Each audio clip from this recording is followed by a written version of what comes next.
Happy Sabbath. How are you all? Did you have a nice week? Did you enjoy your July 4th? Perhaps with family, friends, and have some good food? Tonight, we're going to continue to study Genesis, and it is 27 tonight, chapter 27. Last week, we talked about Isaac's life, how God guided him back to the promised land.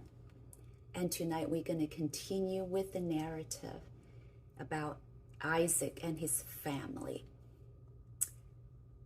And we will start reading verse 1.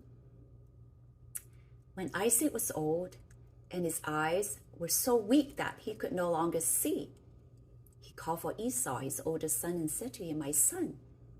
"Here I am," he answered. Isaac said, "I'm now an old man and don't know the day of my death. Now then, get your equipment, your quiver and bow, and go out to the open country to hunt some wild game for me. Prepare me the kind of tasty food I like and bring it to me to eat, so that I may give you my blessing before I die." At this time, Isaac was 137 years old. Very, very old in our standard. I don't even know whether there's anyone that's 137 in this day and age. Well, Isaac probably was becoming more fragile. The Bible says his vision was fading. However, he didn't know that he would actually live another 43 years. Well, none of us really know how long we'll live, right? And the Bible said that he would live until he was 180 years old. It's 10 years before his son Jacob and his family moved to Egypt. And that means he had seen his grandson Joseph before he was sold as a slave. Well, as Isaac anticipated his death, like I mentioned, because he was going blind and probably getting more fragile, so he decided to impart his patriarchal blessing to Esau. What is patriarchal blessing? It's not just physical inheritance. Patriarchal blessing is a proclamation of the destiny of the son. Isaac still favored Esau, even though he had married heathen women, and he had been ignoring the spiritual importance and meaning of his birthright. The giving of the blessing is a joyous occasion, a time for celebration. So that's why Isaac requests for a feast of his favorite meal. It's sort of equivalent to our going out to a fancy restaurant for celebration today. In those days, the giving of the blessing was taken seriously, although it was not a prophecy. How do I know that it's not a prophecy? As we read on in this story, in verse 37, Isaac said, "I have made him," and not God has made him in this blessing. While they believe once the blessing is pronounced or spoken, it is secure. The word cannot be brought back. They cannot retrieve back the blessing. And so that's why Isaac couldn't take it back after he learned that he was being lied to.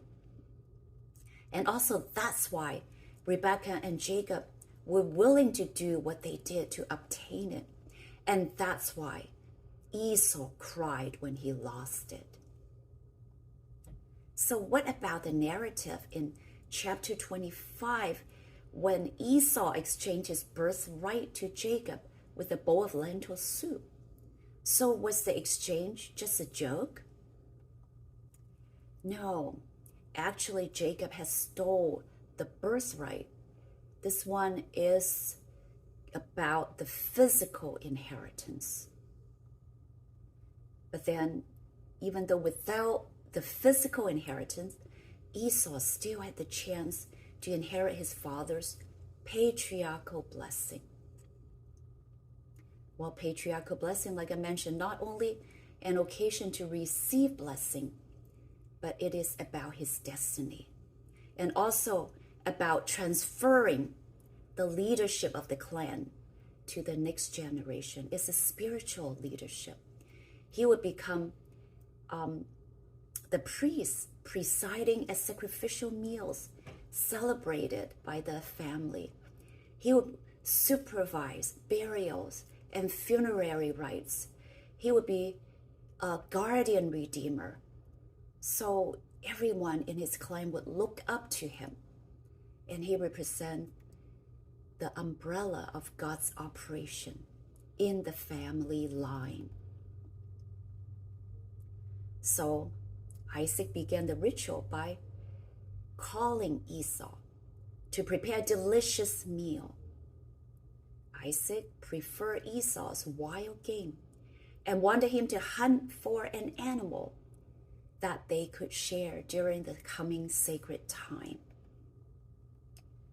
Let's continue reading verse 5. Now Rebekah was listening as Isaac spoke to his son Esau. When Esau left for the open country to hunt game and bring it back, Rebekah said to her son Jacob, "Look, I overheard your father say to your brother Esau, 'Bring me some game and prepare me some tasty food to eat, so that I may give you my blessing in the presence of the Lord before I die.'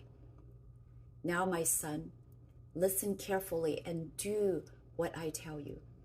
Go out to the flock and bring me 2 choice young goats, so I can prepare some tasty food for your father, just the way he likes it. Then take it to your father to eat, so that he may give you his blessing before he dies." So the mother is telling Jacob to lie. So what did Jacob say? Verse 11. Jacob said to Rebekah, his mother, "But my brother Esau is a hairy man, while I have smooth skin. What if my father touches me? I would appear to be tricking him and would bring down a curse on myself rather than a blessing." His mother said to him, "My son, let the curse fall on me. Just do what I say. Go and get them for me." So he, Jacob, went and got them and brought them to his mother, and she prepared some tasty food, just the way his father liked it. Then Rebekah took the best clothes of Esau, her older son, which she had in the house, and put them on her younger son Jacob. She also covered his hand and the smooth part of his neck with the goat skins. Then she handed to her son Jacob the tasty food and the bread she had made. Well, Esau went to hunt, while Rebekah called to Jacob. She had it all planned out. Jacob would go to the flock, pick out 2 goats, and she would make them into delicious meal for Isaac. And then Isaac, whose eyes were weak, would be deceived and bless Jacob rather than Esau. But then Jacob objected. He said, "Esau is a hairy man, but I have smooth skin." But then the mother said she would take the skins of the young goats and put them on Jacob's hand and the smooth part of his neck. And she would take the best clothes of Esau and put them on Jacob. Well, evidently Esau was very hairy, and he also had a certain smell, the smell of the field, of the outdoor. So Rebekah told Jacob not to be afraid, because she was going to bear the consequence, whatever it may be. So Jacob consented. Let's read on. Verse 18. He went to his father and said, "My father." "Yes, my son," he answered. "Who is it?" Jacob said to his father, "I am Esau, your firstborn. I have done as you told me. Please sit up and eat some of my game. so that you may give me your blessing. Isaac asked his son, "How did you find it so quickly, my son?" "The Lord your God bless me. Success," he replied. Then Isaac said to Jacob, "Come near so I can touch you, my son, to know whether you really are my son Esau or not." Jacob went close to his father Isaac, who touched him and said, "The voice is the voice of Jacob, but the hands are the hands of Esau." He did not recognize him, for his hands were hairy like those of his brother Esau. So he proceeded to bless him. "Are you really my son Esau?" he asked. "I am," Jacob replied. Then Isaac said, "My son, bring me some of your game to eat, so that I may give you my blessing." Jacob brought it to him, and he ate. And he brought some wine, and he drank. The trick or tactic almost didn't work because of Jacob's unique voice. 3 times Isaac asked Jacob if he was really Esau, and without a hesitation, Jacob the deceiver assured him, "I am." Worse, Jacob even involved God's name in this deception.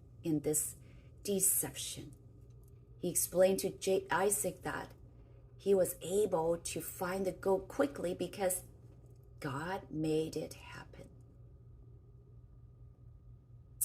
Verse 26. Then his father Isaac said to him, "Come here, my son, and kiss me." So he went to him and kissed him. When Isaac caught the smell of his clothes, he blessed him and said, "Ah, the smell of my son is like the smell of a field that the Lord has blessed." Now this is his blessing. "May God give you heaven's dew and earth's richness, an abundance of grain and new wine. May nations serve you, and peoples bow down to you. Be lord over your brothers, and may the sons of your mother bow down to you.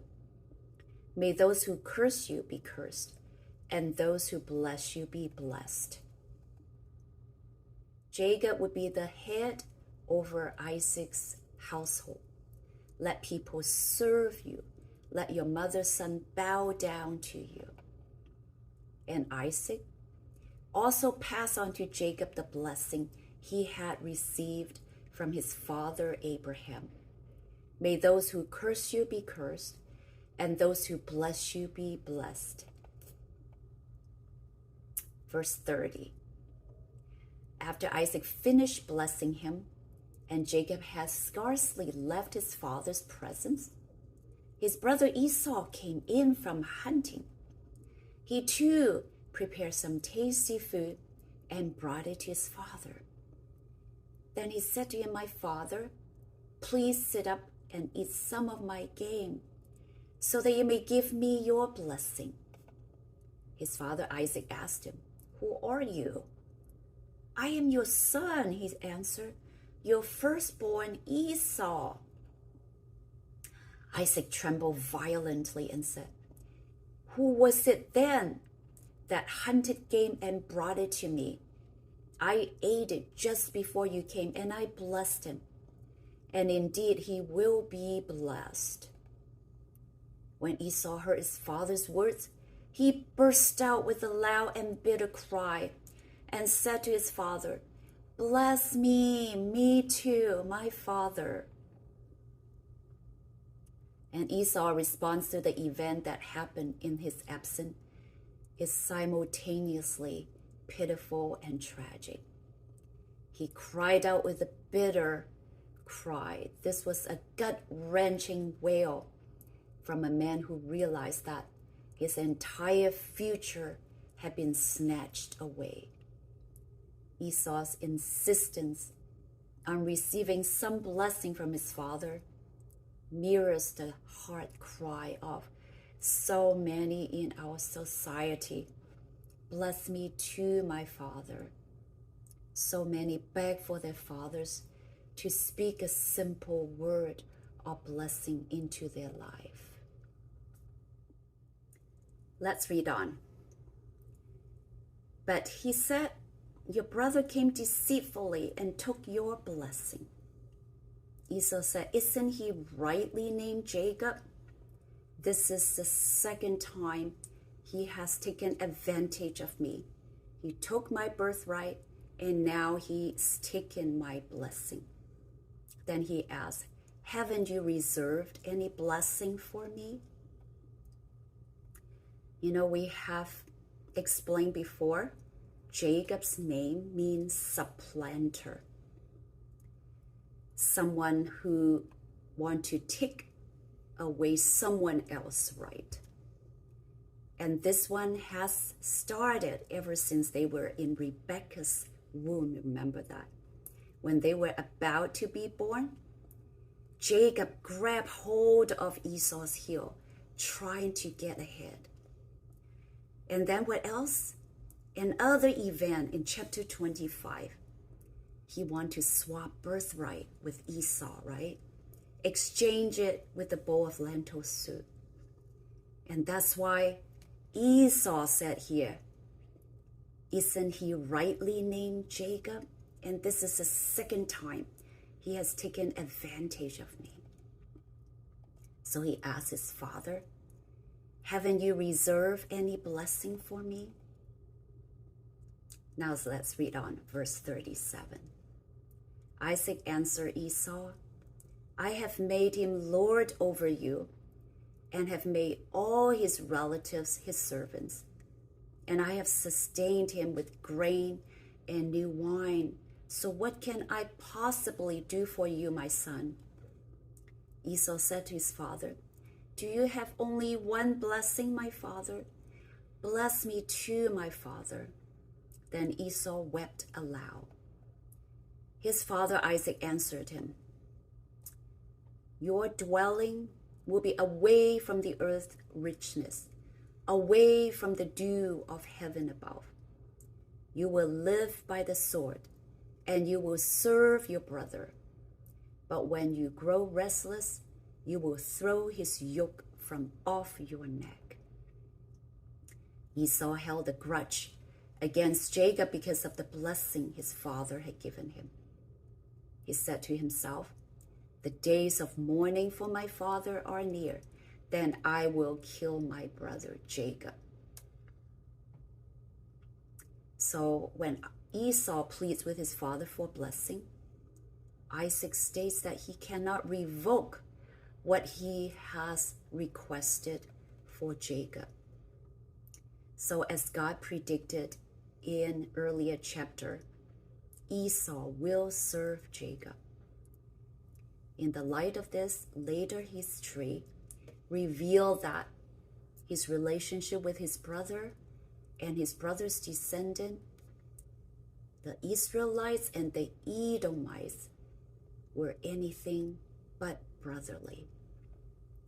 But there would be a time that the Edomites got enough of it. They threw off the yoke from their brother Israelite. They removed that bondage that the Israelites have put on them. While Esau received a prophetic word from his father, it was not really a blessing. It was far from a blessing. Jacob received, may God give you heaven's dew and earth's richness and abundance of grain and new wine. What did Esau receive? Your dwelling would be away from the earth's richness, away from the dew of heaven above. Esau's descendants, the Edomites, would occupy territory less fertile than that of Jacob's descendants, Israelites. But from time to time, like I mentioned, they would break loose and assert their independence. We will study later in 2 Chronicles chapter 21. No wonder then that Esau held a grudge against Jacob, plotting to kill him. Let's read on. Verse 42. When Rebekah was told what her older son Esau had said, she sent for her younger son Jacob and said to him, "Your brother Esau is planning to avenge himself by killing you. Now then, my son, do what I say. Flee at once to my brother Laban in Haran. Stay with him for a while until your brother's fury subsides. When your brother is no longer angry with you and forgets what you did to him, I'll send word for you to come back from there. Why should I lose both of you in one day?" Then Rebekah said to Isaac, "I am disgusted with living because of these Hittite women. If Jacob takes a wife from among the women of this land, from Hittite women like these, my life will not be worth living." Rebekah, ever the eavesdropper, found out about Esau's murderous intent. She decided Jacob should flee at once to her brother Laban's house, hiding there until Esau's rage cooled off. She reasoned that Jacob would therefore be more inclined to marry someone from within their clan, unlike Esau. So, in conclusion, what does this narrative tell us about God's character? In Genesis 27, we see the blessing is passing on to Jacob. And as we have been walking through the book of Genesis, we've been reminded on quite a few occasions of Abraham's obedience in the light of God's promises. And we see Abraham willing to take even his son up to the mountain to offer him as a sacrifice. And we see Abraham's intent not to allow Isaac to return to their homeland for a while, because God said he and his descendants shall live in the promised land in Canaan. So Abraham sent his faithful servant instead to look for a wife for Isaac. But as we look at Jacob, we see or we get an entirely different story. From the very beginning, we notice Jacob was not a man who demonstrates his worthiness to receive the covenant. He was not like Abraham. And Jacob was a man who attempts to obtain the promise through deceit and sin. This man has already taken advantage of a weak moment in his brother's life in order to steal his brother's birthright. And now we see him here tricking his own father in order to steal his brother's blessing as well. Our culture would tell us that if we do good things, then we will get good things in return, right? And yet, this is not how God operates.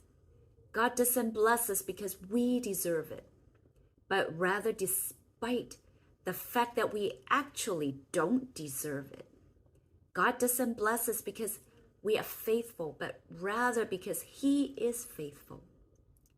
And God doesn't bless us to show how great we are, but rather to show how great He is. God's covenant and His promises are not dependent on our performance. The good news of the gospel is, in fact, the opposite. The gospel is the good news that not because of our performance, but rather despite of it, God remains faithful to His covenant, the new covenant in Christ's blood, which He poured out for us. And no amount of sin or failure can take away the blessing God has offered to His redeemed and chosen people. When we read Genesis chapter 27, we don't take joy because God blesses us for our good works, but rather that despite our evil works, God continues to be faithful and lavishes his blessing upon the church solely by his grace. So then, what does this narrative tell us about human nature? Number one, we are man-centered. Isaac, Rebekah, Esau, Jacob, each one in this drama used their own wisdom and energy, not according to divine or spiritual wisdom and energy. Number two, distrust. All four of them, Isaac, Rebekah, Jacob, and Esau, even though they are in the same family, they did not trust each other. Worse yet, they did not trust the Lord. Perhaps they thought God was too far away and didn't understand the situation. We humans frequently scheme and plot according to our wants, just like them. We try to remove barriers by ourselves, even though it may hurt others. Similarly, we don't trust God because we think he is too remote and don't understand us. So what does this tell us about how we should live? We can draw lessons from this chapter and learn to, number one, develop close relationship with God. Because the closer we are to him, the more we will trust him and would not fall into similar situations like this narrative. Number two, we should stand firm on what we believe to be right or wrong. Do not bend this way or that way, depending on what is advantageous to our current situation. There are consequences when we accommodate wrong value in our decision in order to compromise.